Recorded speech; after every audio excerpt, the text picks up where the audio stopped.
Currently, internship modules have been made compulsory in 68 out of 98 courses in ITE. This means that more than half of the full-time students now enrolled in ITE would have done an internship by the time they graduate. ITE targets for all full-time NITEC and higher NITEC courses to include internships by year 2020. Given the vocational nature of ITE courses, hands-on training is already an integral part of the curriculum for its students. Students may take up internship to reinforce their learning in the workplace. ITE matches students' internships to internship places based on factors such as their course of study, their interests, and also where they stay. ITE has a dedicated team that will continue to engage its industry partners and trade associations to expand internship opportunities for its students.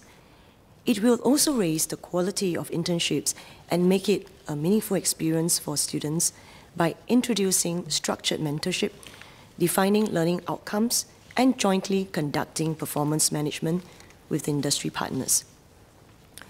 Based on the results on the 2016 Graduate Employment Survey of the ITE graduates in full-time permanent jobs, around 55% reported that they were working in jobs related to their course of study. Beyond training targeted at entry into specific industries or even related jobs, ITE graduates are also equipped with the skills that are transferable across industries and sectors. This gives them greater adaptability as the national manpower needs shift due to technological change and economic restructuring.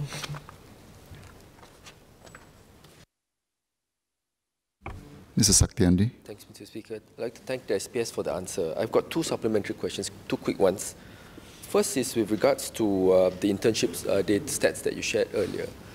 Can you explain the difference, whether there's any differentiation between the traineeship program that's been done in ITE where actually employers actually who wish to send their employees to ITE actually sort of fund them, and then is it sort of separate from the internship stats that you've actually shared earlier? So that's one. Second is in terms of the ECGs, the education and career guidance that is provided in ITE. Can you share a bit more about the resources that's been allocated to ITE in terms of career guidance and career counselling, and if you can share a bit of light into how successful they are and how much of the resources that's already been put in to encourage more ITE students to take up internships, and also to encourage employers to actually take up ITE students as part of the internship program. Thank you.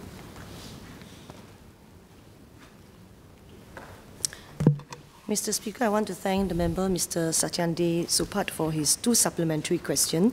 Let me touch on the first one. When you're asking about trainees sent by corporations to ITE, I think this is also in the appreciation by the employers that ITEs training are vocational by nature. So really you're asking about companies sending their workers to go to ITE for training maybe at night or part-time learning, am I right? Yeah, so that is a separate program vis-a-vis sending students, ITE students, to companies. So if the member could file a separate PQ, we'll be very happy to provide more information on that component. The second question is on ECG, Education and Career Guidance.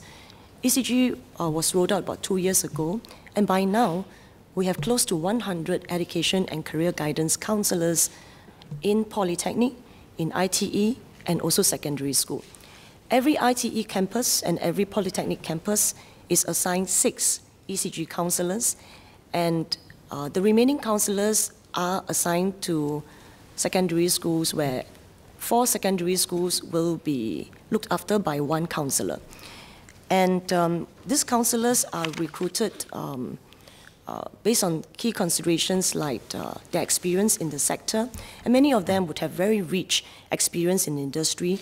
And having said that, we pay a lot of attention to their professional development, which is why every month we will arrange for the ECG counsellors to attend briefings and training, not just classroom training, but also field trips to the various industries like Jurong Island or even Launchpad, etc. It is important that they have insights to the latest labour market information and also understand the key industry trends, as well as the developments in the 23 Industry Transformation Map.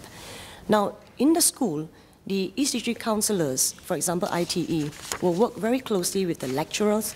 Actually, they are called class coach, and arrange for students, for the ECG counsellors to, in a way, having coaching sessions with the class, as well as one-on-one session if the student need. Other than the ECG counsellors, because every campus is assigned 6 counsellors, in order for students to really understand the benefits of internship, the lecturers play an important role. And this is why in the ITE, we pay a lot of attention to pre-internship briefings for students to really set the right expectations, share common expectations, and also guidelines of the internship arrangement.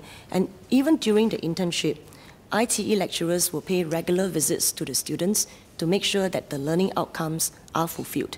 And after the internship, we will conduct feedback survey to understand if the experience have fulfilled the learning objectives that was outlined before the internship. And through our survey, we may cease partnership with companies that has breached the terms of the internship partnership agreement or have consistently received poor student outcome. So the welfare, the learning outcome of the student is at the heart of our ITE internship program. Mr. Asmun Ahmad. I have one supplementary question for the honourable member.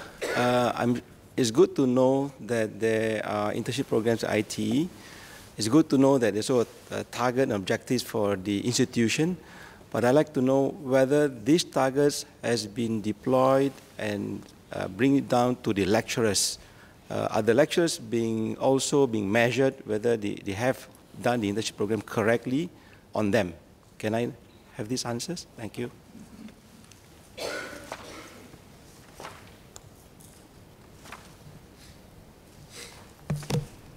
The lecturers and the class coach play an integral role in terms of preparing the students well mentally before they go into an internship.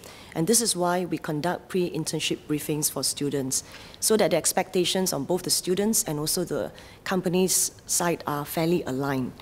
In addition, the ITE lecturers will pay regular visits to at the partner companies to make sure that the students are doing well during the stint.